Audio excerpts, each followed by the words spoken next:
Hello guys, welcome to my channel R S vision academy. मैं Rahul sir आज आपके सामने फिर से टॉपिक लेके आया हूँ, नंबर ऑफ ट्रेलिंग जीरोस। ये वाले टॉपिक से भी रिलेटेड जो है एनटीपीसी के अंदर भी क्वेश्चन पूछा गया था। एनटीपीसी के अंदर बहुत आसान सा क्वेश्चन पूछा गया था। अब क्वेश्चन क्या था वह हम देख लेते हैं। आपको कि 10 multiply by 20 30 into 40 days days days days 1000 कहाँ तक का था। इसके अंदर नंबर ऑफ जीरो फाइंड करने थे। अब नंबर ऑफ जीरो फाइंड करने थे। नंबर ऑफ जीरो फाइंड करने का तरीका, तो सबसे पहले इसे अपन इस वाले क्वेश्चन को समझने से पहले हमें आपको कंसेप्ट बता देता हूं कि कंसेप्ट क्या होता है। तो हम उसके अंदर कंसेप्ट समझेंगे कि कैसे निकालते हैं, क्या करते हैं, हम वो देख लेते हैं। पहले मैं आपको नंबर ऑफ जीरो निकालने से पहले मैं आपको और भी चीजें बता देता हूं कि कैसे क्या क्या निकालते हैं। कि यदि उन्होंने बोल दिया कि बताइए कि एक से 1 multiply by 2 3 multiply by 4 5 days days days into 8 और 9। अब इसके अंदर मान लो उन्होंने पूछ लिया कि बताइए इसके अंदर कितने दो हैं, इसके अंदर कितने दो आएंगे। तो अब हम इसके अंदर कितने दो आएंगे उसको काउंट करने का तरीका देख लेते हैं। उसको काउंट करने का तरीका क्या होता है, एक दो तो ये है, ठीक है, लेकिन चार को हम क्या लिख सकते हैं, 2 इंटू 2 इंटू 2 इंटू 2, 4 को 2 बार लिख सकते हैं। 4 के बाद क्या आएगा हमारा 6 को क्या लिख सकते हैं 2 इंटू 3। 6 के बाद हमारा आएगा 8 को क्या लिख सकते हैं 2 इंटू 2 इंटू 2। उसी प्रकार से 8 के बाद हमारे पास कुछ आना नहीं है। तो हम क्या करेंगे, कितने दो हो गए हमारे पास, एक इसमें हो गया, दो इसमें हो गए, एक इसमें हो गया, 3 इसमें हो गए। टोटल यदि हम करेंगे तो 3 और 1 4, 4 और 3 7। तो ये तो हमारे हो गए दो निकालने के तरीके कि नंबर ऑफ दो कितने आएंगे इसके अंदर 7 आएंगे। कभी अगर पेपर में क्वेश्चन आ गया कि दो इसमें काउंट करके बताइए कि 9 फैक्टोरियल के अंदर कितने दो आते हैं, तो 9 फैक्टोरियल के अंदर दो की संख्या कितनी होती है, 7 होती है। अच्छा, मैं आपको इसकी शॉर्ट ट्रिक भी बता देता हूँ दो निकालने की। दो निकालने की शॉर्ट ट्रिक क्या होती है हम वो भी समझ लेते हैं। तो उसकी शॉर्ट ट्रिक क्या होती है, 9 फैक्टोरियल है, 9 को हम क्या करें, 9 जो है 9 को हम 2 से डिवाइड करें, कितनी बार गया, 4 बार गया। अभी हमारे पास 4 आ गया। अब हम 4 को फिर से 2 से डिवाइड करें, कितनी बार गया, 2 बार गया। फिर हम 2 को, ये 2 आया, 2 को हम 2 से डिवाइड करें, कितनी बार गया, 1। 4 2 6 और 1 7। यहां से भी हमारा क्या आंसर आया, 7 ही आंसर आ रहा है। तो जिससे पूछा जाता है हमें उसके अंदर क्या करना पड़ता है, उसी से हम क्या करते हैं, डिवाइड कर देते हैं। उसी प्रकार से यदि आप उनने पूछ लिया कि 3 कितने आते हैं, तो 9 डिवाइडेड बाय 3, 9 डिवाइडेड बाय 3, 3 3 का 9। अभी 3 एकम 3 आया था, तो 3 एकम 3, यहां पे कितना बचा 1। तो 3 कितने हो जाएंगे, 4 3 हो जाएंगे। 4 3 कैसे हो जाएंगे, एक आएगा 3 दूनी 6 में 1 3 आ जाएगा, और एक 9 में 3 आ जाएगा, और एक 3 का 3 1 हो जाएगा। एक 3 में था, 6 में 1 था, और 9 में 2 3 थे, ठीक है ना। टोटल लगा के कितने होगा, 1 2 3 और एक 4 3 हो गए हैं दोस्तों, ठीक है ना। ये वाला कंसेप्ट भी आपको समझ में आया होगा। अच्छा, अब हम आते हैं हमारे मेन क्वेश्चन के ऊपर कि जीरो कैसे फाइंड करते हैं। तो जीरो फाइंड करने का मैं आपको तरीका बता देता हूं कि जीरो कैसे फाइंड करेंगे, उसको भी आप देख लेते, बहुत ही आसान रहेगा। तो हम देखते हैं उसको कैसे होगा। तो हम ले लेते हैं, सबसे पहले तो हमें एक चीज मालूम होनी चाहिए कि जीरो आता कैसे है। तो जीरो हमें मालूम है कि 2 का मल्टीप्लाई यदि मैं 5 में करूं, मतलब सबसे छोटी संख्या 2, इस 2 को यदि मैं 5 से मल्टीप्लाई करता हूं तो हमारे पास क्या आता है 10। 10 मतलब क्या आता है, हमारे पास एक जीरो आता है। 10 मतलब हमारे पास क्या आता है, एक जीरो आता है। उसी प्रकार से 10 के ऊपर पावर 1 दी है, मतलब एक जीरो। 10 के ऊपर पावर 2 यानी 10 इंटू 10 बराबर 2 जीरो। उसी प्रकार 10 के ऊपर पावर 3 यानी 3 जीरो, ठीक है। ये जो पावर होती है, पावर का भी कंसेप्ट क्या होता है, यही होता है, जीरो वाला होता है, ठीक है दोस्तों।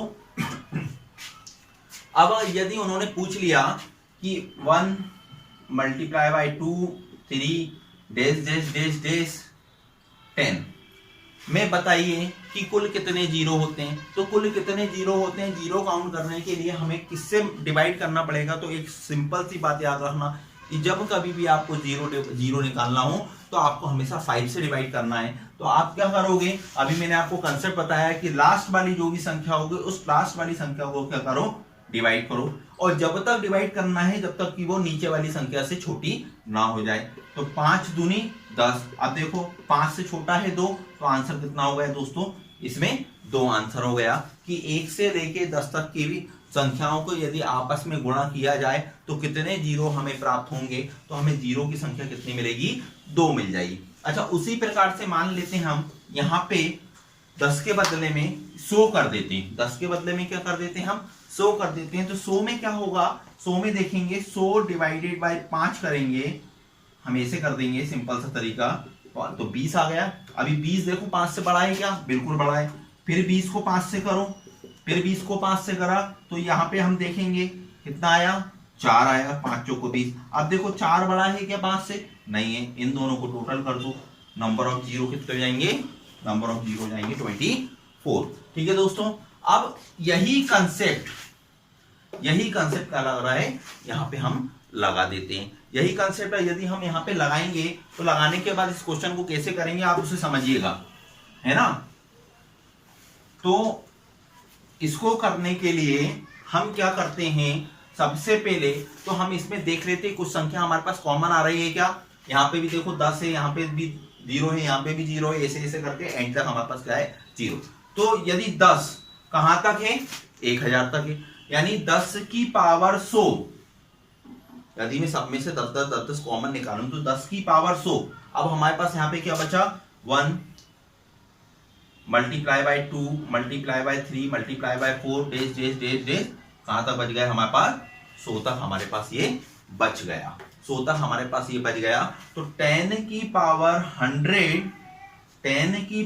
100 इंटू 100 फैक्टोरियल, 10 की पावर 100 इंटू 100, इसको हम क्या, जो भी कंटिन्यू में लिखा रहता है उसको हम क्या लिख देते, फैक्टोरियल में लिख देते हैं। तो हमने फैक्टोरियल में लिख लिया। अभी हमने 2 मिनट पहले हमने इसके अंदर इसी क्वेश्चन को पढ़ा था कि 100 फैक्टोरियल यानी कि 1 into 2 into 3 into 4 days days days 100 तक की वैल्यू हमारी कितनी आई थी, 25। कैसे आई थी, हमें पहले इसको सॉल्व कर लेते हैं। 100 divided by 5 is equal to 20, फिर इसके बाद 20 को कर लेते हैं 5 से, ये आ गया 4, तो ये तो आ गया 24। अच्छा, ये अभी हमारा आंसर नहीं होगा क्योंकि अभी हमारे पास क्या है, यहाँ पे 10 की पावर 100 है।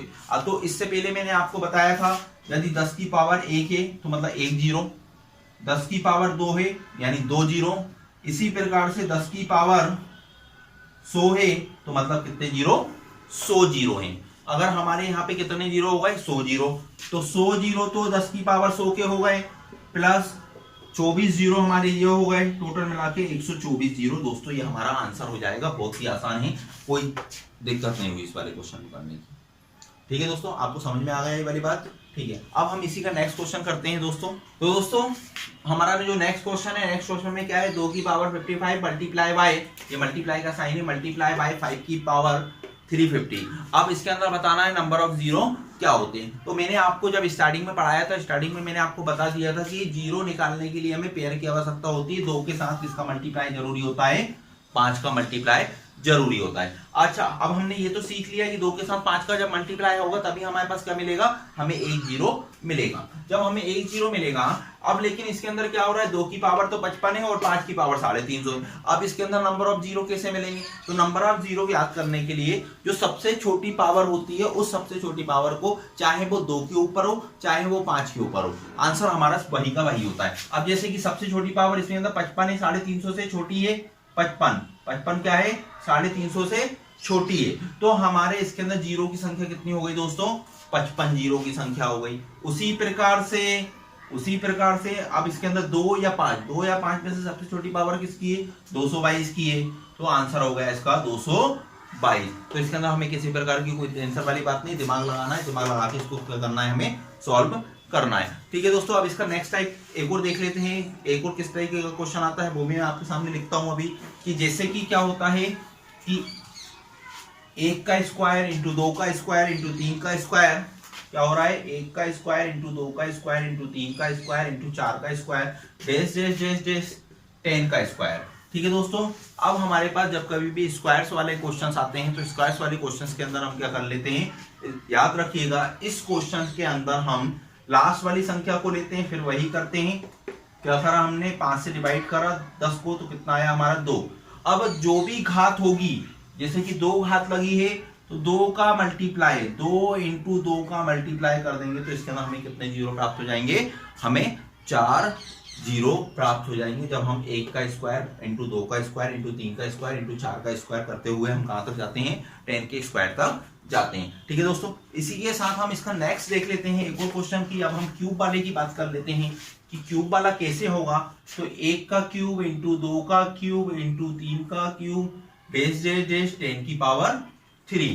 तो अभी हम 10 को भी बेस से निकालेंगे, 10 divided by 2 is equal to 2। अब हम 2 के साथ किसका मल्टीप्लाई कर देंगे, ये जो घात होती है घात का मल्टीप्लाई हमने क्या कर दिया, इस 2 के साथ कर दिया। तो आंसर हमें जाएगा 6 जीरो। आंसर कितना जाएगा दोस्तों हमारा, 6 जीरो हमारा आंसर हो जाएगा। दोस्तों एक और क्वेश्चन पढ़ते हैं हम इसका, जो कि एनटीपीसी के बिहाफ पे बहुत ही ज्यादा महत्वपूर्ण है। ठीक है दोस्तों, उसे भी देख लेते हैं। तो दोस्तों हमारे पास ये अगला नेक्स्ट क्वेश्चन है, 1 इंटू 2 इंटू 3 इंटू 225 में कितने जीरो आएंगे, तो हम इसको फाइंड करने का तरीका क्या होता है, वही होता है 255 डिवाइडेड बाय 5। 5 से डिवाइड करा तो कितना आया, 51 आया। फिर 5 से करेंगे, 51 को 5 से करेंगे तो कितना आएगा दोस्तों, 10 आएगा। फिर 5 से करेंगे 10 को क्या करेंगे, फिर 5 से करेंगे तो कितना आ गया, 2। इन सबको जोड़ लेंगे तो कितना आ गया दोस्तों हमारे पास 63। इस वाले क्वेश्चन का तो आंसर आ गया 63। लेकिन मान लेते हैं दोस्तों, अब हमारा नेक्स्ट क्वेश्चन आ रहा है 256 257 मल्टीप्लाई बाय इसे जोड़ करते हुए 990 तक हमारा क्या आया। अब इस क्वेश्चन को करने के लिए यदि हम डायरेक्ट 990 के अंदर 990 में यदि हम 5 से मल्टीप्लाई करेंगे तो कितना आएगा, तो ये आ जाएगा आपका 5 एकम 5, कितना बचा यहाँ पे 4 बचा, 5 नम 45। अब यहाँ पे कितना बचा, 9 था ये, फिर 4 बचा तो 40 बचा, 5 अट्ठे 40। ठीक है दोस्तों, अब फिर हम क्या करेंगे, 198 को 5 से डिवाइड करेंगे तो 5 3 जा 15। फिर यहाँ पे कितना बचा, 4 बचा, कितना बचा दोस्तों आपके पास, 4 बचा है।